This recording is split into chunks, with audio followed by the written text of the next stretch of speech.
Peace, grand rising, good morning, and welcome. This is day 3 of a 60-day deep dive, a journey of transformation, of healing, and self-discovery. I hope you are enjoying this experience thus far. Every morning at 7 a.m., I hope this message finds you in a great space to receive, to heal, to learn, and to love. This journal can be purchased at shopurbanx.com if you want the actual journal so that you can follow along. If you cannot afford or do not feel the need to get so, a pen and pad is fine. Just follow along, get this message, enjoy, and endure. It's very important to write things down, though. Very important, because that's where we get the term spell from, spelling. And don't always think negative when you hear spell. You can write positive spells and affirmations that help transform your life. This 60-day journal is not for anyone but you. And you will be surprised after 60 days of all the notes that you have taken, that you now have your own personal book that you might want to have transcribed and put out for the world to experience, or not. Maybe it's just for your family. Maybe you want to place it with your will so when you pass, your family can know that you released certain things or how you felt about certain things. Now, on Saturday mornings at 11 a.m., I will be on live in Zoom for our members only. All right? And in that time and space, we will reflect on the week that has just passed. It'll be an open forum. You can come in. We can share our breakthroughs, what day or affirmation really triggered us. And we will look forward to the upcoming week. To become a member, you go to urbanx.nyc. You can sign up and you can cancel at any time that you feel to do so. That's if you want to go even deeper and share amongst a group of individuals of like-minded souls and spirits who are just sharing how they feel. This will be a part of what we do. We've done 90 days straight. For those who are a part of the UX 90 group, we've done a Power 30. We've done 30 days straight every single morning. And so those who understand who we are at Urban X are familiar with the family environment and the community environment that we try to encourage amongst ourselves as an open space for grown men to cry. We've had grown men shed tears. We have an open space where you can feel safe to express what is on your mind. And with that being said, day 3, family relationships. I know. As we approach Thanksgiving soon, we all get triggered about, are we going to show up to Thanksgiving this year because you don't want to deal with your aunt or your uncle or the weirdo cousin who was maybe molesting you, or so many things come up when we think about getting together with family. Most of it is stuff that we can forgive people for. Some of it needs to be dealt with. Some of it needs to be dealt with head on. Some of it needs to be addressed. Some of our family tend to turn a blind eye when we needed their help. And that's what this journey is about. And so we're not going to solve it all at once, but we're not going to act like it didn't happen. We're not going to act like it's something that we shouldn't address. And that goes for all of us. And that's why we're here. Family teaches us love, but sometimes it teaches us pain first. And that's a profound statement because all families should be rooted in love, but it's not. Not in our reality. A lot of times it teaches that pain first. And we got to deal with that pain, endure that pain, live with that pain, and suffer from that pain. And that pain can cause physical illness. See, we haven't even gotten to that point because all disease begins somewhere in the mind or traumatic events that triggered something that recurs in our mind that then manifests in our physical life. All right? Reflect on your relationship with your family. Where did you feel love? And where did you feel neglected?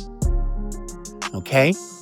Sometimes, and I say this because sometimes we have to give grace as we reflect, right? If your mom's had a drug addiction or your pops was addicted to alcohol, before you can say, Dad, you didn't meet my needs or I felt neglected, we got to go, damn, Dad was going through his own battles of, addiction. And as a result of that addiction, I may have been neglected or abused. And so as metaphysicians, we want to go to the source of something. There's a cause and effect. A lot of times we're just dealing with the effects of these things. And sometimes we got to go up a notch and deal with the cause and give that grace. I'm not saying make excuses for, but we're all addicted to something. We're all fighting something. Sugar, drugs, food, sex, gambling. We're all fighting something, right? And we're fighting it because it has an attachment to us, and it's a villain in this superhero's journey that we have not yet defeated. Doesn't mean we won't defeat it, but we have not yet defeated it. And so when I say give grace, that's what I mean. We want to paint that picture from a different perspective now. And we want to look at that childhood environment through the eyes of an adult. You know how they say if you was a fly on the wall, we are now that fly on the wall looking back, and we want to see what the circumstances that brought about such conditions and situations. The hero's note is, I released the weight of what my family could not give me.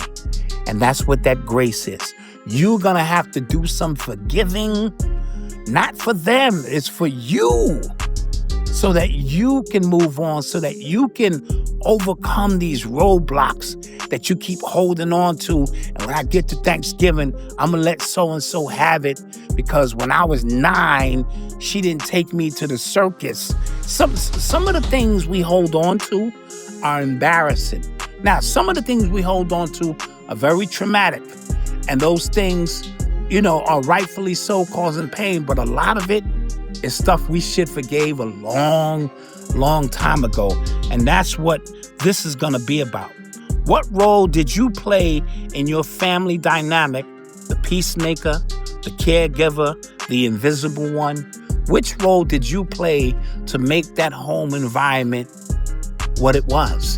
Did you turn a blind eye while your little sister was being beaten or touched or abused? Or because I carried a lot of guilt.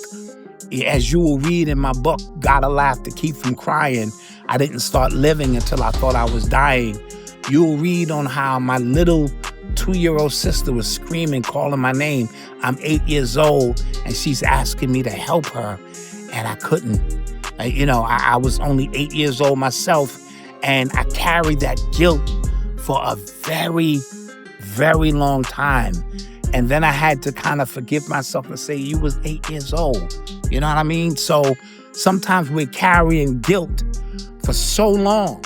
And so that is something to think about. What did your family teach you about love?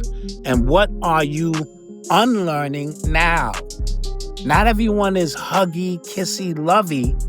Some parents, they show love in weird ways. They just expect you to know that they love them. And that's because perhaps they weren't loved as a child or hugged or nurtured. I tell my children all the time, I love you. I love you, straight up. I tell my friends I love you. That is not something that us as men should, hide from. We have to tell the people in our life, especially your children. Yeah, they'll get annoyed and tired of it. Okay. But I want you to know, I want to hug you. I want to put my arms around you. I want to feel your energy. And that's something that we have to do. What did your family teach you about love? And what are you unlearning now? How can you honor your needs without resentment? Resentment, anger, resentment. Kidney failure is caused by anger, fear, and resentment. Not the physical aspect, the mental and spiritual aspect. Fear, anger, and resentment. I resented my mom's because she was so brilliant. And if she wouldn't have been using these drugs, she could have done so much and maybe my life would have been different. And I carried that resentment into early relationships until I had to learn to let it go. What are you holding on to? Who do you resent that takes up space in your mind, in your heart, and in your spiritual essence, that they're holding you prisoner, that you really need to let go of? How about that? Right? Family, that word alone can stir up so much inside of us. Warmth for some, pain for others, and for many, both. Family is where we learn what love looks like. But sometime before it teaches us love, it does teach us pain. Maybe love in your family was shown through hard work, not words, not affection, but provision. Maybe it was spoken freely, or maybe it was absent, conditional, or complicated. All right, these are things you're going to have to think about. Today, we take an honest look at those relationships, not to assign blame, but to understand how they shaped us. Think about the people in your family who made you feel seen, right? Who were they? What did they do or say that helped you feel love? Now, gently and with compassion, consider where the love was missing. Were there people who couldn't show up for you the way you needed? All right? Because you have your own expectations of what these things are. Did you learn to silence parts of yourself to keep the peace or to earn love? Right? Did that love come with conditions? And I better just keep quiet and take what I can get, even though I feel I deserve more. These reflections can be painful, but they are also freeing, because when we name what was missing, we reclaim the power to give it to ourselves. Your family may not have given you the blueprint for healthy love, but that doesn't mean you can't build it now. You are not doomed to repeat the patterns you were raised in. Today, your journal is a mirror. Let it reflect the truth of what was and also the truth of what you are ready to release. You can love your family and still acknowledge the harm. You can honor your roots and still choose a new direction.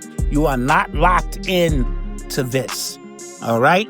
And as always, as we end day 3, ask yourself, what are you grateful for today?